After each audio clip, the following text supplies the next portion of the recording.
Ayaw ko nga yung mga nagrarally sa labas na yan. Ayaw ko yan. Kasi nga, iyan yung pagsasama sa akin dyan sa Marcos Resign Movement na yan. Ayaw ko. Maganda sana ang hangarin. Pero yung mga nasa likod, lalo na yung mga reliyon, ayan na, dyan tayo nagkakaloko-loko. Saan ka ba naman nakakita? 4 na beses akong sinabihan, 4 na beses din akong sinabihan na cancel yung pagsasalita ko.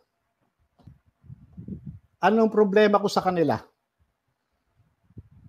Gusto ko bang masali dyan sa maisog na yan? Gusto ko bang masali dyan sa tops na yan? Nananahimik ako. A few moments later.